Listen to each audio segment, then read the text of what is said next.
When you think about Women's History Month and living history, what is the most historic thing you think you've done to date?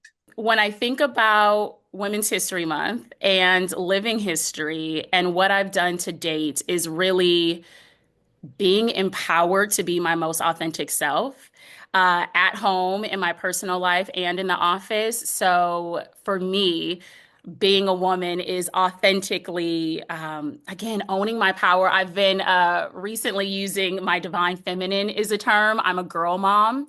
So to me, that means teaching my daughters how to be who they are when they go to school. And then they see me at work or when I take a call and they go, Mom, you're so you. And they go, you have a work voice, but you also have a work voice at home. So I think being authentic and being able to model that both to the women in my life, young women, and then those that I work with every day. So your history is your influence. That's what I'm hearing. You know what? I will take that. It's what has been imparted on me. And I think about the long lineage of strong and amazing women that I come from. One of my grandmothers is from Ridgeland in Madison, Mississippi. And so this interview and Kayla, this exchange feels so special to do this month. But that's what it means. Yes, the influence. How are you passing it down, right? Reach one, teach one is so important. Question I want to ask, of course, is can you teach me how to, Dougie? create one thing and get it to companies like, Tyler Perry Studios, Snapchat? I mean, you've done it. You do things. So just thinking about how you even got to that process, what do you look back and say, you know what? Now that I know it, I can teach someone else how to do it. I'm gonna go back to authenticity. First and foremost, I was the kid who watched television and I was like, that, I want to do that.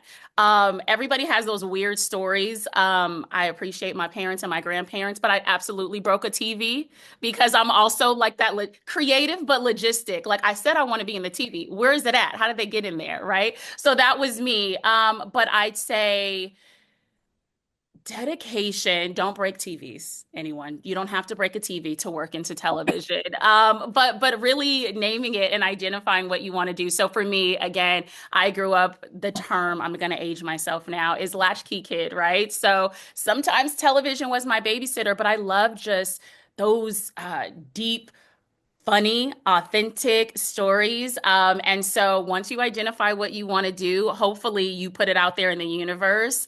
You tell enough people, you put the work in. For me, I went to high school, graduated at 16, went to college and focused.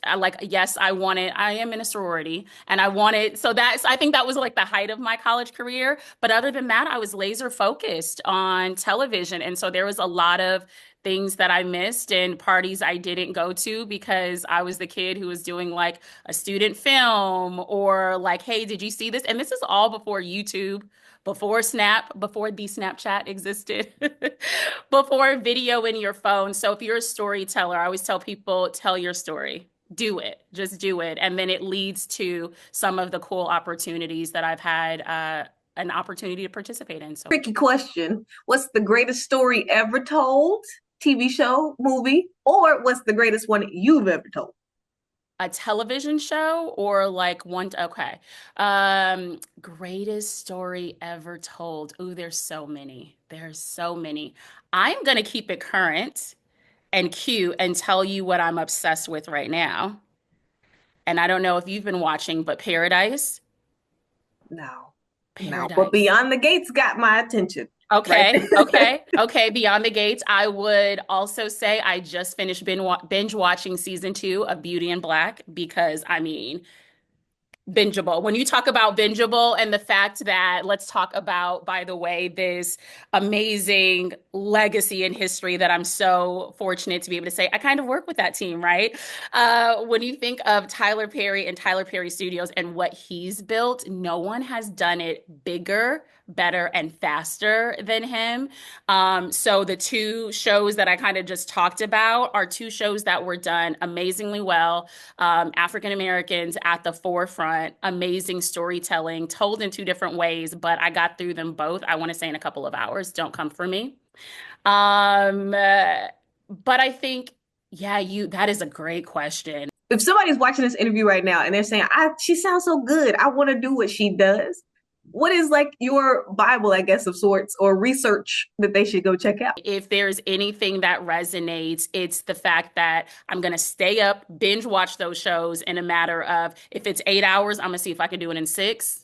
Because who I don't need the commercials. I'm not gonna don't be as awful as me and not use a bathroom and eat and DoorDash. But if you want to, that's your business.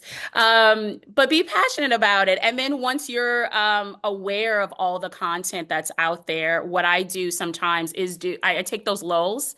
So I am a person who has a relationship with God and likes to, have my one-on-one time. And some people, you can call it meditate, whatever that is. But I take those moments to just tap in with myself, and figure out how can I fill up sort of my creative bucket now that I know that what's out there, what story hasn't been told. So I ask myself, is there a way to do that in an educational way, but first and foremost, entertainment first, right? I always tell my kids, spoonful of medicine. So how can I do something that's impactful, but I'm entertaining you while doing it?